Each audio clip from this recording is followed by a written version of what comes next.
বন্ধুরা, আশা করি আপনারা সকালে খুব ভালো আছেন। সকালবেলা চলে এসেছি নিমতলার পুকুরে।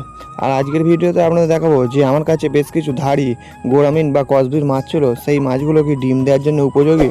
আর যদি ডিম দেওয়ার জন্য উপযোগী হয় তাহলে সেই মাছ আমি কিছু আজকে তুলে নিয়ে চলে যাবো আমার রঙিন মাছের ফার্মে ব্রিডিং করার জন্য।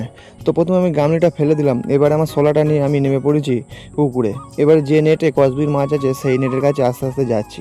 তো বন্ধুরা দেখতে পাচ্ছ নেটের কাছে চলে এসেছি। দেখতে পাচ্ছ অনেক মাছ কিন্তু ঘোরাঘুরি করছে। তারপরে দুটো নেটের মাঝখানে আমি যখন ঢুকলাম, তোমরা তবে ভালো করে বুঝতে পারছো যে এখানে অনেক কিন্তু ধাড়ি মাছ আছে। এখানে মোট 3 কালারের মাছ আছে, সবুজ আছে, গোল্ডেন আছে আর সাদা আছে। তো এবারে নেটটা আমি এক কোণে জড়ো করে নিয়েছি। দেখো মাছ কিন্তু এখানে মেল ফিমেল করে বেশ ভালো পরিমাণেই মাছ আছে। তো এই মাছগুলো আমি সব ধাড়ি করার জন্য রেখে দিয়েছি, যাতে এবছর এই মাছগুলো বাচ্চা দিলে বাড়ির পুকুরে ডাইরেক্টে ছেড়ে রাখতে পারি। তো মাছগুলো আমি সব নেটের মাধ্যমে গামলির মধ্যে তুলে নিয়েছি। এবার এর মধ্যে থেকে মোটামুটি 12 জোড়া মাছ আমি ভালো দেখে দেখে তুলে নেবো। তার কারণ সব মাছের তো আর পেটে বেশি ডিম নেই, যে মাছগুলোর পেটে বেশি ডিম আছে সেই মাছগুলো আমি তুলে নেবো। যেহেতু নেটের মধ্যে নোংরা ছিল তাই নোংরা সমেত মাছগুলো উঠেছে। আগে মাছগুলো গামলিতে তুলে নিচ্ছি, নোংরাগুলো ফেলে দেবো, তারপরে মাছগুলো ভালো করে বাছা হবে। তো বন্ধুরা দেখতে পাচ্ছ মাছগুলোর সাইজ কিন্তু খুব দারুণ, আর প্রত্যেকটা মাছের গায়ের কালার কিন্তু দুর্দান্ত।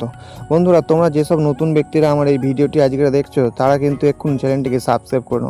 তাহলে কী হবে, তোমরা প্রত্যেকদিন নতুন নতুন রঙিন মাছের ভিডিও দেখতে পাবে আর রঙিন মাছ সম্বন্ধে নতুন কিছু জানতে পারবে। আর যে সমস্ত পুরাতন বন্ধুরা আমার আজকের এই ভিডিওটি দেখছো তারা অবশ্যই একটি লাইক করবেন আর বন্ধুদের মধ্যে শেয়ার করতে একদমই ভুলবেন না। তো বন্ধুরা দেখতে পাচ্ছ সব মাছগুলো এবার পরিষ্কার করা গেছে। এবার এতে থেকে আমি বেছে বেছে ভালো ভালো মাছ আমি গামলির মধ্যে রেখে দেবো। দেখো প্রথমে যে মাছটা তুলেছি এটা কিন্তু মেল মাছ, গায়ের কালারটা দেখো জাস্ট দুর্দান্ত।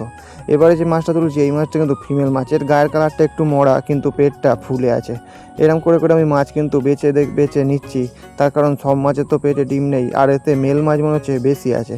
তো এরকম করে করে দেখো অবশিষ্ট মাছগুলো সব নেটের মধ্যে পড়ে আছে আর ভালো মাছগুলো সব বেছে গামলির মধ্যে রেখে দিয়েছি। এবার আমি নেটটা চাগাচ্ছি, তোমরা দেখতে হবে তলায় যে মাছগুলো রেখেছি সেই মাছগুলো। দেখতেই পাচ্ছ অনেকগুলো মাছ কিন্তু বাঁচা হয়ে গেছে। এবারে নেটে যে মাছগুলো ছিল সেই মাছগুলো আমি আবার ছেড়ে দেবো যে নেটে এই মাছগুলো ছিল, তার কারণ এই মাছগুলো তো এখন আর কোনো কাজের নয়।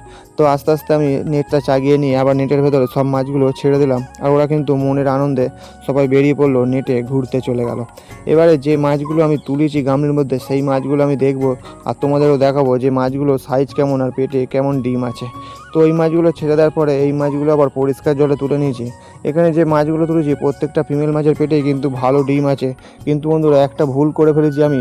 আজকের আমি নিমতলার পুকুরে যখন গেছি একটা প্লাস্টিক নিয়ে যাইনি মাছগুলো আনার জন্য, তাই বাধ্য হয়ে এই বেঁচে রাখা মাছগুলো একটা সাদা ল্যাকটেল মলি নেটে ছেড়ে দিতে হবে। মাছগুলো আবার কালকে তুলে নিয়ে যেতে পারবো ফার্মে, তবে এই মাছগুলোর ব্রিডিং করানো সম্ভব হবে।